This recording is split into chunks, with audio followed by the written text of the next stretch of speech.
রাতের গাজায় শুধু অন্ধকার আর অন্ধকার। কিভাবে কাটছে ঘরে ফেরার জীবন?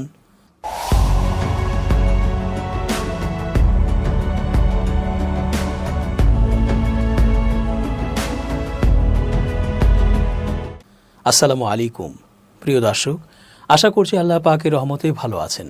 চেঞ্জ টিভির আন্তর্জাতিক চোখ অনুষ্ঠানে আমি জি রতন স্বাগত জানাচ্ছি আপনাদের সকলকে। গাজায় আর কিছুই নেই, এ তো সবাই জানে। ধ্বংসস্তূপ আর ধ্বংসস্তূপ। এখনও সেই ধ্বংসস্তূপ থেকে শহীদ হওয়া গাজাবাসীর কঙ্কাল, পচে যাওয়া লাশ, থেতলে যাওয়া বিভৎস মাংসের স্তূপ খুঁজে পাওয়া যাচ্ছে। এর মধ্যেই শুধু জমিটুকু খুঁজে পেতে ফিরেছে গাজাবাসী। পানি নেই, বিদ্যুৎ নেই, খাবার নেই, মাথার ওপরে ছাদ নেই, শুধুই হাহাকার আর হাহাকার। রাত হলে নেমে আসে ঘুটঘুটে অন্ধকার। এ শুধু আলোহীন অন্ধকারই নয়, জীবনের সামনের দিনগুলো পার করার নিরুদ্দেশ অন্ধকার। কবে আসবে সুদিন? কবে আবার সবুজ প্রাঙ্গণে ফুটফুটে বাচ্চারা দৌড়াবে? সুবহে সাদেকে মসজিদের আজান শুনে জয়নামাজ হাতে ছুটবে নামাজের জন্য দলে দলে। আর এখন রাতের ঘুটঘুটে কালো অন্ধকার কেমন যেন একটা ভুতুড়ে পরিবেশ তৈরি করছে, যা কোমলমতি শিশুদের মনে ভয়ের সৃষ্টি করে। যুদ্ধ বিধ্বস্ত গাজার রাতগুলো যেন অন্য যে কোনো জায়গার চেয়ে আরও বেশি ভয়ানক। গাজা উপত্যকায় যখন রাত নামে, ভাঙা ঘর বাড়ির বিভিন্ন অংশ অন্ধকারে ঢেকে গিয়ে ভয়ার্ত দৃশ্য তৈরি করে। এতে আতঙ্কিত হয় শিশুরা। ইসরায়েলের তাণ্ডবে নিজের বাড়ি বিধ্বস্ত হলেও ধ্বংসস্তূপের মধ্যেই বাস করছেন ফিলিস্তিনি নারী রাওয়া তাম্বুরা ও তার বাচ্চারা। তবে রাত হলে অন্ধকারে নিজেদের বাড়ির ভগ্নদশায় ভয় পায় তার ছেলেরা। ভয় তাড়াতে বাধ্য হয়ে মোবাইল ফোনের লাইট জ্বালিয়ে রাখেন তাম্বুরা। অবশ্য যতক্ষণ চার্জ থাকে মোবাইলে ততক্ষণ।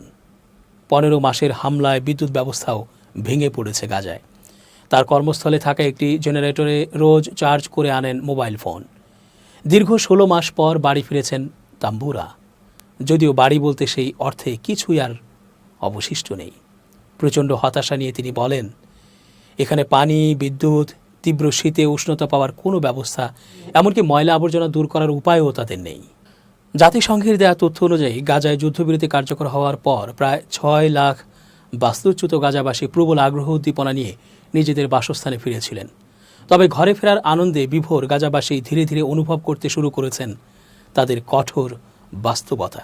ঠিক কতদিন তাদের এই মানবেতর জীবনযাপন করতে হবে তার কোনো ইয়ত্তা নেই। কয়েক কিলোমিটার পাড়ি দিয়ে খাবার পানি আনেন তারা। নেই খাবারেরও পর্যাপ্ত ব্যবস্থা। খাবার রান্না করতে হলে মাইলের পর মাইল খুঁজতে হয় জ্বালানি। ভাঙা বাড়ি ঘরগুলো থেকে ইট পাথর সরানোর মতো কোনো সরঞ্জামও নেই গাজাবাসীর কাছে। তাম্বুরা বলেন, গাজাবাসী এতটা কষ্টে রয়েছেন, তাদের মধ্যে কেউ কেউ মনে করেন এরকম যুদ্ধবিরতি চেয়ে তারা যুদ্ধে শহীদ হলেই ভালো হতো। আমি জানি না ভবিষ্যতে আমরা কি করব, আমি আর কিছু চিন্তা করতে পারছি না। এদিকে গেল শনিবার 1 মার্চ শেষ হয়ে গেছে যুদ্ধবিরতির প্রথম চুক্তির ধাপ। দ্বিতীয় ধাপ নিয়ে দেখা দিয়েছে শঙ্কা। পুনরায় চুক্তি হবে কিনা তা অনিশ্চিত। যদি চুক্তি না করে ইসরায়েল পুনরায় হামলা করে, অসহায় গাজাবাসীর ভাগ্যে কি রয়েছে তারা নিজেরাও তা জানেন না। আশ্রয়ের সন্ধানে কোথায় যাবেন জানেন না দুর্ভাগা মানুষগুলো। অন্যদিকে 19 জানুয়ারি যুদ্ধবিরতি কার্যকর হওয়ার পর থেকেই গাজার পুনর্গঠন নিয়ে নানা পরিকল্পনার কথা শোনা গেলেও দৃশ্যত কোনো পদক্ষেপ দেখা যায়নি। বিশ্বব্যাংকের এক রিপোর্টে বলা হয়েছে, জাতিসংঘ ও ইউরোপীয় ইউনিয়নের হিসাব মতে গাজাকে ফের বসবাসযোগ্য করে তুলতে প্রায় 530 কোটি টাকা অর্থাৎ $53 বিলিয়ন প্রয়োজন। তবে এই বিপুল পরিমাণ অর্থ কিভাবে আর কোন উৎস থেকে আসবে তা নিয়ে কোনো বক্তব্য নেই। আন্তর্জাতিক সংস্থাগুলো প্রাথমিকভাবে মানুষগুলো যেন কোনোভাবে বাস করতে পারে উপত্যকাটিতে, সেটি বিবেচনায় রাখা হয়েছে। জাতিসংঘ জানিয়েছে আশ্রয়ের জন্য তাঁবু, খাবার পানি ও রান্না করার ব্যবস্থা করতে শুরু করেছে তারা। তবে একদিকে ইসরায়েলের তাণ্ডবে বিধ্বস্ত ঘর বাড়িতেই কোনোভাবে টিকে থাকার চেষ্টার মাঝেই আরেক শঙ্কা তৈরি করেছে মার্কিন প্রেসিডেন্ট ডোনাল্ড ট্রাম্পের বক্তব্য। গত 4 ফেব্রুয়ারি এক সংবাদ সম্মেলনে গাজাবাসীদের অন্যত্র সরিয়ে তিনি গাজা দখল করার ঘোষণা দেন। এর আগে তিনি গাজাকে পুনর্গঠনের নামে তার ক্লিন গাজা মিশনের কথা বলেন। তিনি মিশর ও জর্ডানে গাজাবাসীদের আশ্রয় দেওয়ার কথা বলেন। তবে ট্রাম্পের বক্তব্য ঘৃণা ভরে প্রত্যাখ্যান করেছেন গাজার বাসিন্দারা। কোনো মূল্যেই তারা জন্মভূমি ত্যাগ করবেন না বলে জানান। এই বিধ্বস্ত নগরীতেই নিজেদের অদৃষ্ট মেনে নিয়েই বাঁচতে শুরু করেছে গাজাবাসী। বেইত লাহিয়ার তাম্বুরা রোজ ঘণ্টাখানেক হেঁটে গিয়ে একটি হাসপাতালে নার্সের চাকরি করেন। তার মাত্র 12 বছর বয়সী ছেলে কয়েক কিলোমিটার পাড়ি দিয়ে খাবার পানি সংগ্রহ করে। তারা বাস করেন তাদের বাড়ির অর্ধেক ভাঙা একমাত্র রক্ষা পাওয়া রুমটিতে। তাদের মতোই তেল আল হায়ার আসমা দাউইমাও ফিরেছেন নিজ বাসভূমে, কিন্তু তার বাড়িটির কিছুই অবশিষ্ট না থাকায় থাকছেন ভাড়া বাড়িতে।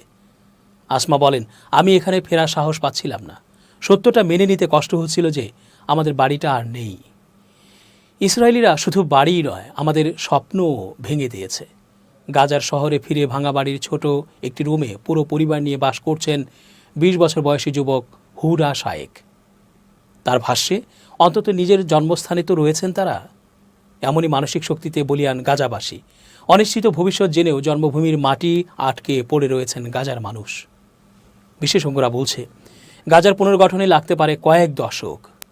জাতিসংঘ, রেড ক্রিসেন্ট সহ বিভিন্ন আন্তর্জাতিক সংস্থা অঞ্চলটিতে আরও বেশি পরিমাণে ত্রাণ পাঠানোর চেষ্টা করছে। এদিকে ইসরায়েল ও ফিলিস্তিনি স্বাধীনতাকামী সশস্ত্র গোষ্ঠী হামাসের মধ্যে চলমান যুদ্ধবিরতির দ্বিতীয় ধাপ নিয়ে প্রতিবেশী দেশ মিশরে আলোচনা চলছে। শনিবার 1 মার্চ শেষ হয়ে গেছে যুদ্ধবিরতির চুক্তির প্রথম ধাপের 6 সপ্তাহের মেয়াদ। তবে দ্বিতীয় ধাপের আলোচনার অগ্রগতি নিয়ে রয়েছে আশঙ্কা। বৃহস্পতিবার 27 ফেব্রুয়ারি মিশরের রাজধানী কায়রোতে শুরু হয়েছে এই আলোচনা। দেশটির সরকারি তথ্য সেবা দপ্তর এক বিবৃতির মাধ্যমে এ তথ্য নিশ্চিত করেছে। বিবৃতিতে বলা হয়েছে, প্রথম দিন চুক্তির দ্বিতীয় ধাপ নিয়ে ইসরায়েল, কাতার ও যুক্তরাষ্ট্রের কর্মকর্তাদের মধ্যে ব্যাপক আলোচনা হয়েছে। মধ্যস্থতাকারী দেশগুলো গাজাবাসীর জন্য মানবিক সহায়তা বাড়ানোর উপায় নিয়েও আলোচনা করেছে বলে বিবৃতিতে জানানো হয়েছে।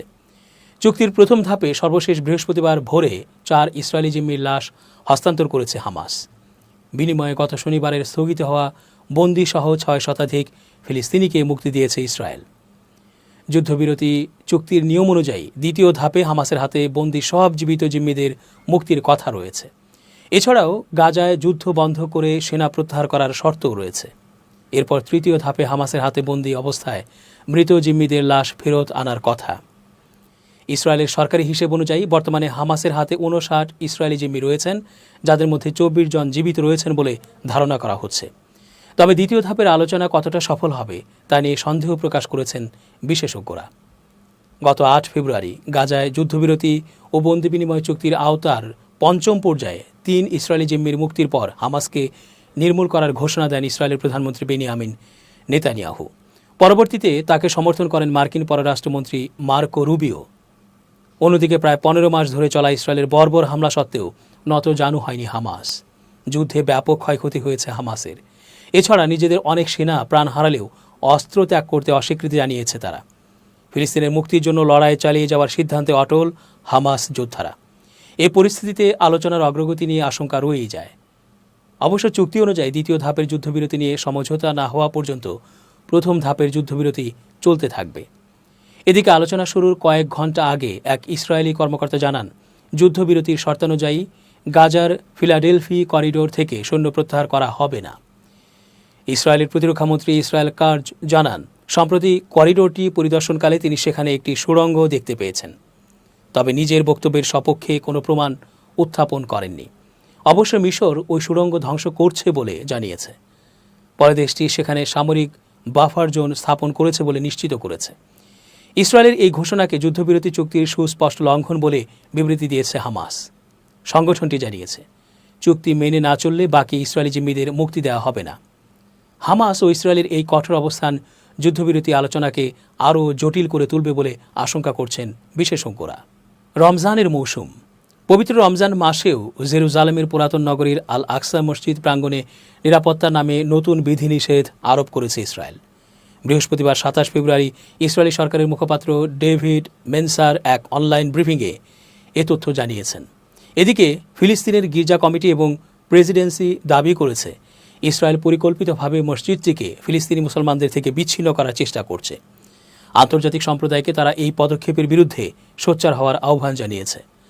গত বছর গাজার যুদ্ধ চলাকালে ইসরায়েল আল আকসায় প্রবেশে কঠোর নিষেধাজ্ঞা আরোপ করেছিল, বিশেষ করে পশ্চিম তীর থেকে আসা ফিলিস্তিনিদের ক্ষেত্রে। ডেভিড মেনসার বলেন, জননিরাপত্তার স্বার্থে প্রতি বছরের মতোই স্বাভাবিক বিধিনিষেধ বলবৎ থাকবে। নিরাপত্তার অজুহাতে এবারও প্রবেশের বয়সসীমা নির্ধারণ করা হবে। গত বছর শুধু 55 বছরের বেশি বয়সী পুরুষ ও 50 বছরের বেশি বয়সী নারীদের প্রবেশের অনুমতি দেওয়া হয়েছিল। সেই সঙ্গে জেরুজালেমের পুরাতন শহর জুড়ে ইসরায়েলি পুলিশের কঠোর নিরাপত্তা ব্যবস্থা নেওয়া হয়েছিল। এই বছরও সতর্কতা অবলম্বনের ইঙ্গিত দিয়ে মেনসার বলেন, সহিংসতা ও উস্কানির যে কোনো চেষ্টাকে আমরা কঠোরভাবে প্রতিহত করব। আল আকসা মসজিদ ফিলিস্তিনিদের জাতীয় পরিচয়ের প্রতীক হিসেবে বিবেচিত হয়। দীর্ঘদিনের রীতির অংশ হিসেবে ইহুদিরা সেখানে প্রবেশ করতে পারলেও প্রার্থনার অনুমতি নেই। ইসরায়েলি সরকার দাবি করেছে তারা আল আকসার স্থিতাবস্থা বজায় রাখতে চায়। তবে ফিলিস্তিনিদের আশঙ্কা, এই নিষেধাজ্ঞাগুলো তাদের ধর্মীয় অধিকার খর্ব করছে এবং পরিস্থিতিকে আরও উত্তপ্ত করে তুলতে পারে। দর্শক, আজকের মতো শেষ করছি এখানেই। ধন্যবাদ। changeTV.press, এক ফোঁটা হলুদও নেই।